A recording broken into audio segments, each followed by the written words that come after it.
وبركاته. حياكم الله في حلقة جديدة من برنامجنا نفحات رمضانية، وفي هذه الحلقة سنستكمل الجزء الثاني من الحلقة الماضية والتي أسميناها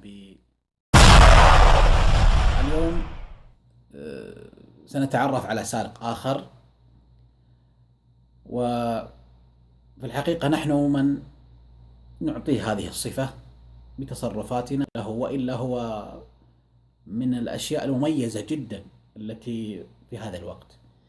ولكن دعوني أعطيكم معلومة قبل ذلك عن طبعا مصدري فيها مؤتمر الأمم المتحدة للتجارة والتنمية، حيث أصدر نتيجة لدراسة حقيقة عجيبة جدا. هل تعلم أن السعودية أكثر من أي دولة في العالم في عدد أجهزة الهاتف، بحيث يصل عدد أجهزة الهاتف إلى 180 جهاز مقابل كل 100 مواطن؟ طبعا هذا السارق من نوع ثقيل شوي، من نوع متميز.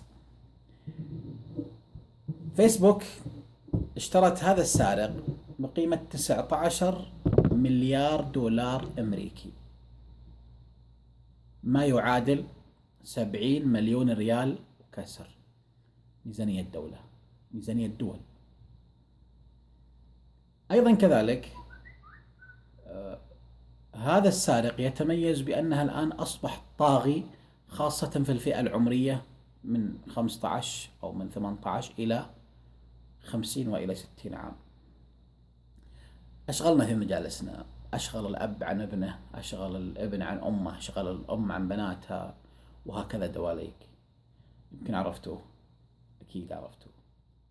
هو العجيب، دعني أحدث عن هذا التطبيق بإحصائيات عجيبة جدا ذكرها طبعا أحد مؤسسي خدمة التواصل عبر الإنترنت، وهو جان كوم.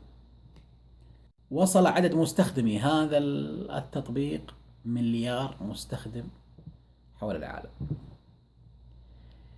يرسل هؤلاء المستخدمين أو ينقل حوالي يوميا، تخيل، 42 مليار رسالة كتابية. أما الصور فيرسل يوميا تقريبا مليار و600 مليون صورة. مقاطع الفيديو 250 مليون مقطع فيديو. انظر إلى الكم الهائل الذي يرسل يوميا عبر هذا التطبيق. فنسأل الله سبحانه أن نستخدم هذا التطبيق فيما ينفع، ولا نكيفه سارقا لأسرار بيوتنا وهاتكا لأستار لعورات بيوتنا، ولا نجعله سلطة علينا، بل نجعله لنا فيما يرضي الله سبحانه وتعالى وفيما هو وجود من أجله. والسلام عليكم ورحمة الله وبركاته.